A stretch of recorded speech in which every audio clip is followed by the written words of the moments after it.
Hello, this is Gary Schnitke, and this year we are getting a number of questions on Supplemental Coverage Option. We are going to record 4 YouTube videos. This is the first, and in this one we're going to talk about Overview and Motivations for using SCO. After this video, if you want more information about SCO, there's 3 others covering dates, and examples, and likelihood and size of payments from SCO. All of those are available on farm.tube on the YouTube channel and are also linked into our March 12th Farm Doc Daily article. SCO is eligibility for SCO. You must take price loss coverage as the commodity title choice. This is an interesting eligibility requirement this year because for 2019, farmers have not signed up for or made the Park PLC decision yet and will not likely make that decision until late 2019 and maybe even into 2020. For more information about the eligibility for SCO and the decisions you have to make, see the dates and decision for SCO YouTube video. SCO provides county level product from 80% coverage level to the coverage level of the revenue protection policy. You can also use SCO with yield protection and RP with harvest price exclusion, but our discussion here, since most people use it, are going to be on RP. So here's an example. A farmer could purchase RP with a 75% coverage level and then also SCO, which would run from 86% down to 75%. There would be 2 independent payments or possibility of 2 independent payments from that product. One is from the RP policy, and that would be based on farm level coverage. SCO would provide payments based on county level coverage from 86% down to 75%. All of the following are possible as far as SCO and RP payments.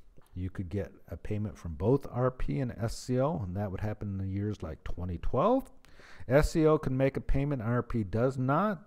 That would likely be because of a shallower loss or lower loss where SCO triggers a payment.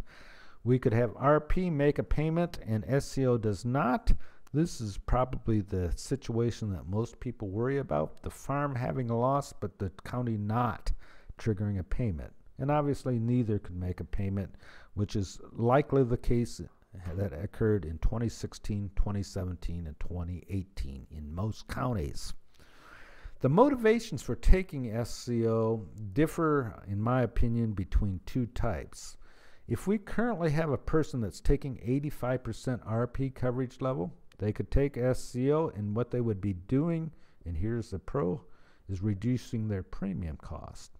The con of this, though, is that you would give up top-end farm level coverage and replace it with county level coverage. In certain cases, there may be people that are taking a lower, and I'm using a 75% example here, lower coverage level, less than the max, likely doing this because the premium costs, and that would likely occur in some places like Southern Illinois, higher risk, or if we're using basic and optional units. In this case, we can use SCO to get a county level coverage from 86 to the RP coverage level, and that will provide valuable coverage, but you will pay more in premium.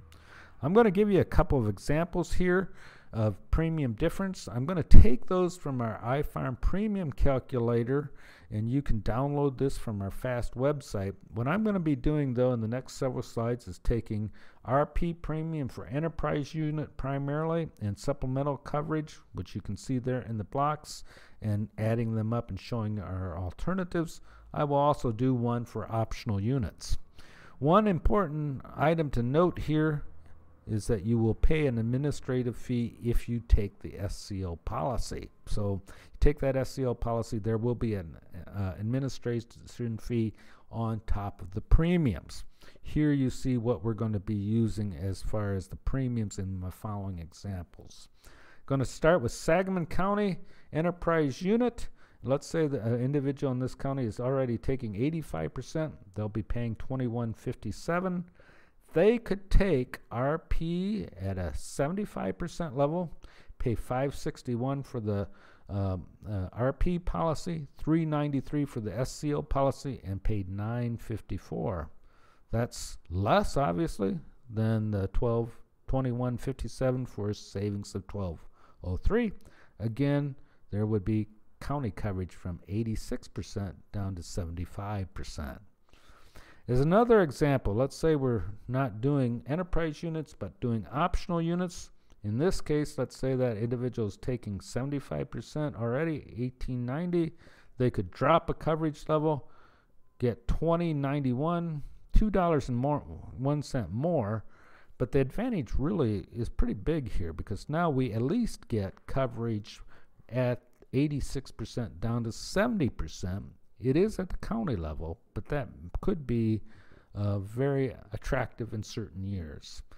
All right, so those are optional units. I'm going to run through a couple more examples. This is Sangamon County, Logan County, one county up, $15.69, $8.62. The county choice does matter a lot in terms of premiums. This individual may look at that alternative and say, hey, savings of $701 isn't as big as we might like, and stick with 85%. Alternatively, they could go with SCO. Here's the DeKalb County situation. Again, something similar in premiums to Logan County, lower overall RP premiums for DeKalb County than Sangamon County, comparable to Logan County. Now let's go to Saline County, and here we might have an individual taking a 75%, $15.78. They could take RP plus SCO, go up to $20.18, pay $4.40 more. However, they would also be getting another band of coverage on that policy. Those have all been corn examples. Here's soybeans for Saline County, $10.81 versus $9.54 for RP SCO. So you can see the savings there. DeKalb County, $9.44, $5.08 for RP 75 plus SCO as an example. And so there's just a couple of examples of the premiums. So why does SCO plus RP 75% have a lower premium than RP 85%? For one of the major reasons is there is a lower chance of payment. Farm yields tend to be less variable than county yields, or farm yields tend to be more variable than county yields, so there's less of a chance of a payment. So that's one reason. The other reason is because the premiums on SCO are subsidized at a 65% rate. We come over here and look at basic and optional units. That's a higher rate than all coverage levels above 65%. For enterprise units, it's a higher coverage level for the 85% coverage level. So that premium assistance has some impact. It does have quite a lot of impact on why those premiums are lower. So, summarize here. Overview and motivations for using SCO. For those at 85%, we can lower the RP coverage level and lower our premium cost. There may be some instances where we're taking RP 75% in Southern Illinois, 70% or something in that range, and we can add SCO. Other YouTube videos will cover other items